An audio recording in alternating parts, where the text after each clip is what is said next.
यसुदे यसुदे।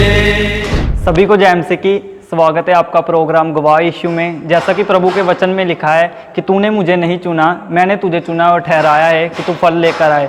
तो जैसा कि हम बाइबल में देखते हैं कि परमेश्वर पापियों के लिए आया और वो पाप से नफरत करता है, पापी से नहीं। तो परमेश्वर हर इंसान के लिए आया है। तो आज हम आपको ऐसे ही एक गवाह के साथ मिलाएंगे जिनको परमेश्वर ने पाप वाली ज़िंदगी से निकाल कर आज अपनी महिमा के लिए वो इनको इस्तेमाल कर रहे हैं। तो आइए हम मिलेंगे पास्टर पूजा विक्टर जी के साथ।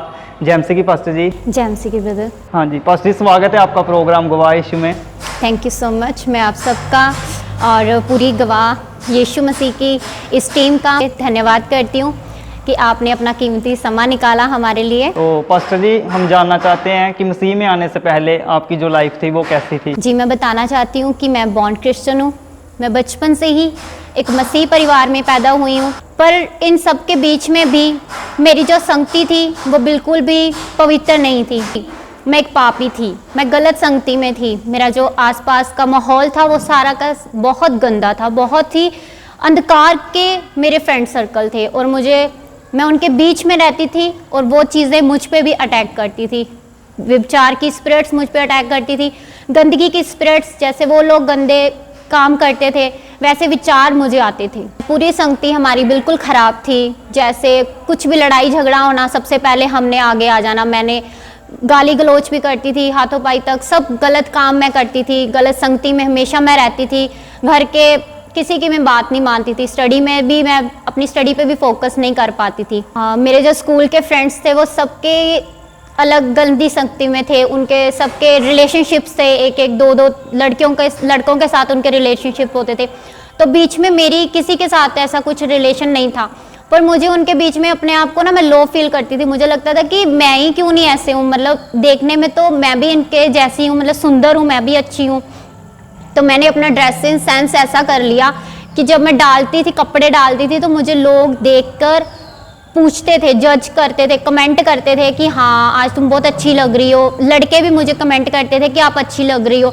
तो मुझे वो सुन के बड़ा अच्छा लगता था कि हाँ मतलब मैं अच्छी लग रही हूँ। बल्कि ये बाइबल के अकॉर्डिंग बिल्कुल गलत है। उसके वचन में लिखा तुम किसी की ठोकर का कारण मत बनो। तो मैं रास्ते पे चल रही हूँ ऐसे कपड़े पहन के कि मुझे देख के 10 लोगों में से 4 लोगों ने पाप कर लिया। मैं उनकी ठोकर का कारण बन चुकी थी। मुझे नहीं पता था कि ये गलत है। वचन को जानते हुए भी वचन को समझती नहीं थी। वो लगता था वो एक बुक है जिसको हम पढ़ते हैं और वो बुक बंद कर देते हैं। ये वचन हमारी ज़िंदगी में कोई कार्य नहीं करता है। ये प्रैक्टिकली नहीं है हमारी लाइफ के लिए। ये सिर्फ हमारा रूल है जो हम पढ़ते हैं और करते हैं संडे की संडे, बस। इसके अलावा कुछ नहीं। जो बाकी लाइफ चल रही है लोगों की लाइफ में जो होता है यही लाइफ है। इंजॉय करो, गलत संगति में रहो, जो लोग दूसरे कर रहे हैं वो करो, वैसे कपड़े पहनो, बॉयफ्रेंड्स बनाओ, उनकी सोसाइटी में रहो, बातें करते रहो लड़कों के साथ या लड़कियों के साथ गंदी बातें करो। यही गंदा मजाक करना, इतना गंदा मजाक करते थे हम लोग कि मतलब अब मैं सोचती हूँ तो बहुत मुझे शर्म आती है कि मैं इतना गंदा बोलती थी, इतनी गंदी बातें करते थे हम लोग कि जिसका मतलब कोई सेंस नहीं बनता है, पर हम इतना गंदा अपने मुंह से बोलते थे और अपने मुंह को इतना गंदा करते थे कि खुदा को जानते हुए भी हमारी जो सोसाइटी थी वो बिल्कुल अच्छी नहीं थी। हम लोग खुदा को मानते थे। हम संडे की संडे चर्च जाते थे और अपना इतराफ़ करते थे, जैसे पापों की मानना, पापों की क्षमा मांगनी। हम पापों की क्षमा मांग लेते थे, लेकिन मंडे को वही चीज़ें शुरू हो जाती थी क्योंकि हमारे माइंड में एक चीज़ सेट थी कि संडे को जाके हमने माफ़ी मांग ही लेनी है और हमारा पिता जो दयालु पिता है वो हमें माफ़ कर देता है। तो हम मेरे दिल में ये माफ़ी का होना कि माफ़ी मिल जाती है, तो ये करते कि मैं करती रहती थी वो चीज़, रिपीट करती रहती थी। तो सिस्टर जी, जैसा कि आपने बताया कि आपकी जो संगति थी मसीह में आप थे, मतलब मसीह परिवार में आपने जन्म लिया, लेकिन आपकी जो संगति थी वो टोटली गलत थी। आप गुंडागर्दी में थे, व्यभिचार में थे। तो आपने कभी शारीरिक लेवल पर उसे छोड़ने की कभी कोशिश नहीं की? जी, मैं सोचती तो थी कि हम लोग चर्च जा रहे हैं, हम लोग संगति अच्छी होनी चाहिए हमें, मैं सोचती थी, पर वो सोचते सोचते ही मन बदल जाता था क्योंकि रहते ही उस माहौल में थे कि दिमाग में असर डलना क्या वो उसका।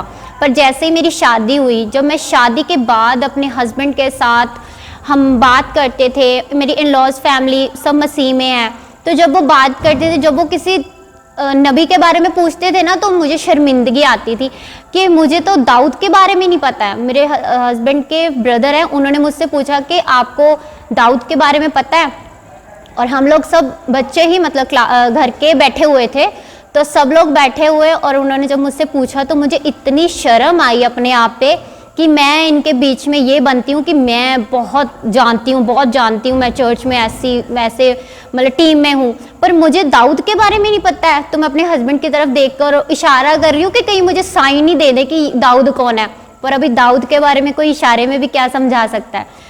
तो मुझे बहुत शर्मिंदगी आती थी कि मुझे कुछ भी नहीं पता है। फिर शादी के बाद हमारे घर में मेरी किसी से बनती नहीं थी, क्योंकि मेरा जो नेचर था वो पहले से ही वैसा था, गुस्से वाला था। तो शादी के बाद भी मेरी ज़्यादातर किसी से बनती नहीं थी। जैसे शैतान मुझ पे पहले गलत संगति के थ्रू अटैक करता था, अब शादी के बाद वो मुझे क्लेश के बीच में से अटैक करता था।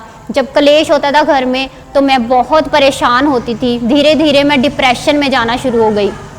मुझे हर वक्त सुसाइड थॉट्स आते थे, मतलब ऐसा कोई पल नहीं होता था कि जिसमें मुझे ये समझ में ना आए कि मैं मरूं कैसे। मैं कभी कभार पंखे को बंद देखकर सोचना मैं इससे लटक जाऊं, जहाँ जैसे कुछ खा लूं। सपनों में भी मुझे अटैक होते थे, मतलब मैं सो रही हूँ, सपने में भी मुझे ऐसा लग रहा है कि मेरा बहुत भयानक एक्सीडेंट हो चुका है और मेरे आखिरी सांस चल रहे हैं और मेरे घर वाले मुझे मिलने आ रहे हैं। मतलब ऐसे मुझे सपने में भी सुसाइड अटैक आते थे और जागते हुए तो आते ही थे। इसके बीच में मैं इतनी परेशान हो चुकी थी, इतना डिप्रेस हो चुकी थी कि मुझे समझ नहीं आता था कि मैं क्या करूं, मैं किस और जाऊं, मैं कहाँ जाऊं।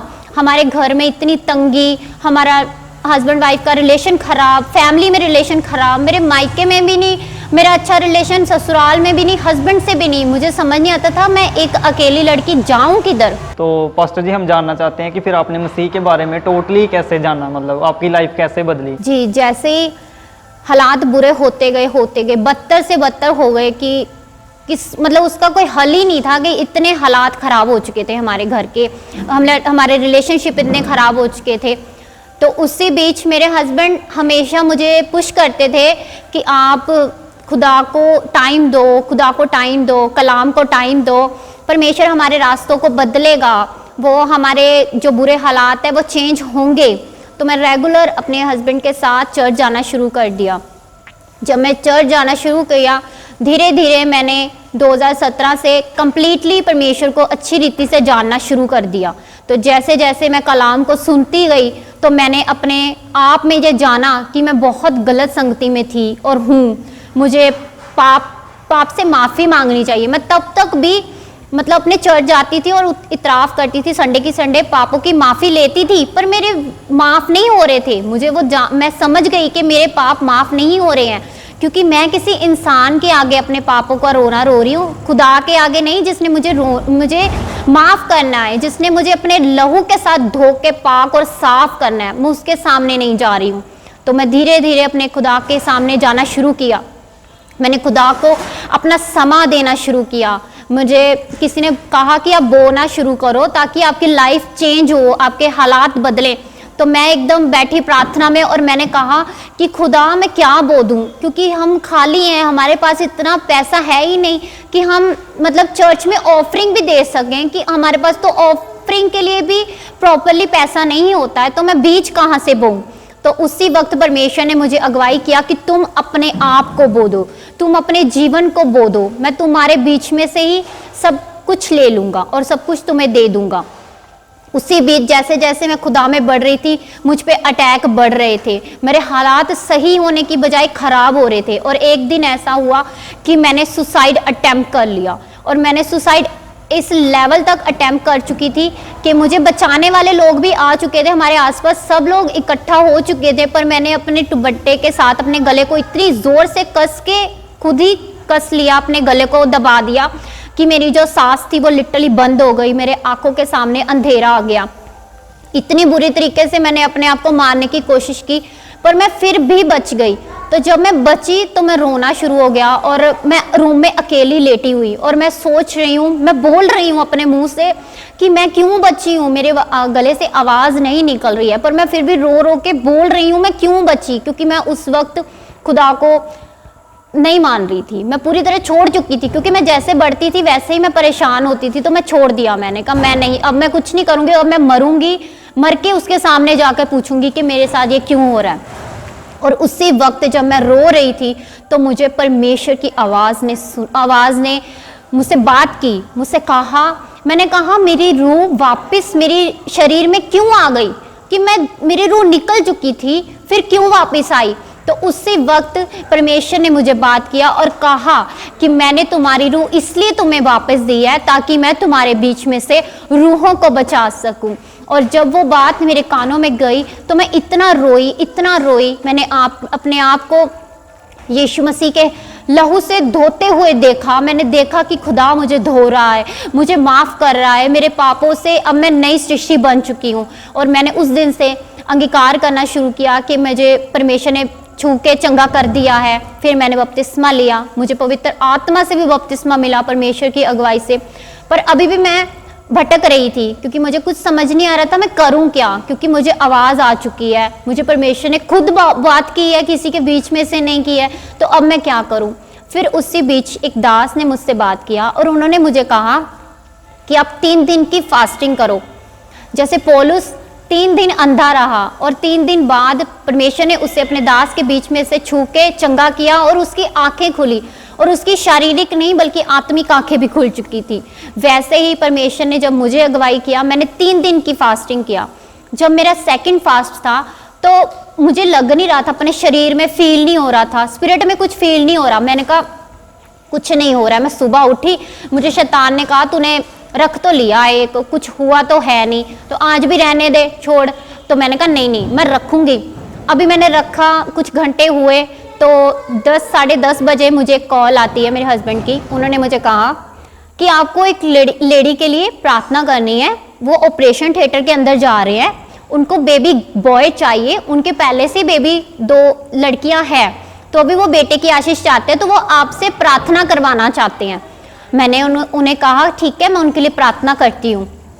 मैं उनके नाम से प्रार्थना करना शुरू कर दिया और जब मैंने प्रार्थना किया, मुझे उस लेडी की डिलीवरी से पहले 15 मिनट पहले मुझे उसकी डिलीवरी दिख गई और मुझे पूरा परमेश्वर ने दिखाया, मेरी आत्मिक आंखें परमेश्वर ने खोल दी। मुझे दिखा कि वो एक वहाँ पे ऑपरेशन हो रहा है। मैं जैसे जैसे बोल रही हूँ वैसे वैसे वहाँ पे हो रहा है। मैं बोल रही हूँ कि स्वर्गदूत ऑपरेशन करें, डॉक्टर्स नहीं, तो वो डॉक्टर्स स्वर्गदूत बन गए। मैंने पहली बार किसी स्वर्गदूतों को देखा। वो जितनी टीम होती है, 5-6 डॉक्टर्स की टीम होती है, वो 6 लोगों में से एक यीशु मसीह को मैंने देखा और 5 मैंने वहाँ पे डॉक्टर्स के रूप में स्वर्गदूत देखे जो डिलीवरी कर रहे थे। और उसी वक्त वो बच्चा डिलीवर हुआ, तो जैसे वो डिलीवर हुआ वो बेबी बॉय था। तो मुझे परमेश्वर ने ये भी बोला कि अगर ये तुम प्रार्थना ना करती तो ये जेंडर चेंज नहीं होना था। डिलीवरी से सिर्फ और सिर्फ 15 मिनट पहले खुदा ने उसका जेंडर चेंज कर दिया। और जब वो टेस्टिमनी शाम को मेरे सामने आई तो उन्होंने मुझे बताया भी कि इसका इतने बजे ऑपरेशन हुआ था, इतने बजे बच्चा डिलीवर हुआ है। तो मैंने कहा ये सेम टाइमिंग मैंने देख चुकी थी अपनी प्रार्थना में, और वो पहला दिन था, वो पहला समा था जब परमेश्वर ने मुझसे बात की और मेरी आत्मिक आंखों को खोला। अब उसी पवित्र आत्मा की सामर्थ से मैं हर एक चीज से आजाद हूँ। हर गुस्से की स्पिरिट, हर जो मुझे अटैक्स होते थे वो सभी अटैक्स से अब मैं आजाद हूँ। अब मैं जैसे भी चलती हूँ, मेरा चलना फिरना बोलना करना सुनना आप परमेश्वर की महिमा के लिए ही है। अब मैं जो भी करती हूँ वो परमेश्वर की आत्मा की अगुवाई से करती हूँ, क्योंकि मेरी कोई खूबी कोई लियाकत नहीं थी कि मैं आज आपके सामने बैठ पाती, पर ये पवित्र आत्मा की सामर्थ्य है जो मुझे परमेश्वर आज यूज कर रहा है और आपके बीच में मुझे बिठाया है। तो सिस्टर जी, जो लोग अभी भी, जो यंग यूथ लड़के लड़कियां में देख रहे हैं, जो अभी भी व्यभिचार में हैं, जिनको अभी भी सुसाइडल थॉट आ रहे हैं, जो गलत संगति में हैं, आप उस गंदगी भरी लाइफ से बाहर आए हो, तो आप क्या मैसेज देना चाहोगे उनको? मैं उन सबको यही कहना चाहती हूँ कि अपने जवानी के समय को संभालो।